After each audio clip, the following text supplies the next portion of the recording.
Vice President Mike Pence addressed government and industry leaders and chaired the 6th meeting of the National Space Council. For more details, here's One America's Neil McCabe at the Smithsonian Air and Space Museum in Virginia. Vice President Mike Pence met with the National Space Council to gauge where we are in the whole of government approach to space. There was great attention given to the military's role in space and, of course, to our return to the moon. Here's what he had to say.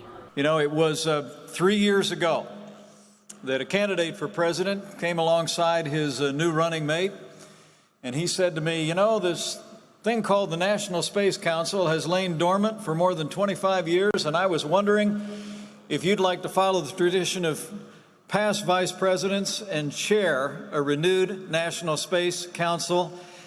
And I looked at him and I said, would I? The Vice President said he is committed to President Donald Trump's goal of making sure that the next footprints and flag on the moon are both by Americans by 2024, which of course would be the last year of the president's second term if the president is reelected.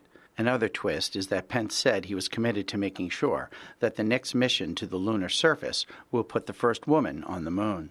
Pence told the council members, who include Commerce Secretary Wilbur Ross, Chairman of the Joint Chiefs Marine General Joe Dunford, and NASA Administrator Jim Bridenstine, that in addition to returning to the moon, he said the return to the moon is just one step onto the eventual trip to Mars.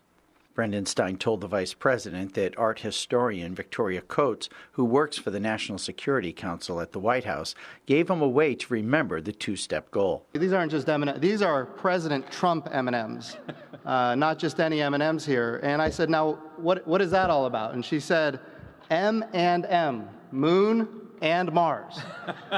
And so she said, make sure you show this to everybody and let them know we're going to the moon because we are going to Mars. And the president has been very clear. We will put an American flag on Mars.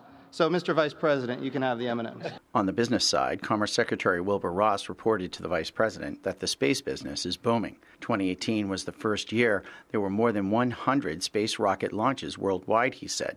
The actual number was 114. 31 of those launches were American, but 39 were by the Chinese. On the national security side, the acting Secretary of the Air Force told the Vice President that Congress has accepted the need for a Space Force stood up as a separate branch of the military under the Air Force. He also said all the branches are developing their own space cadres to cooperate with the new service. He was followed by the Chairman of the Joint Chiefs, General Dunford.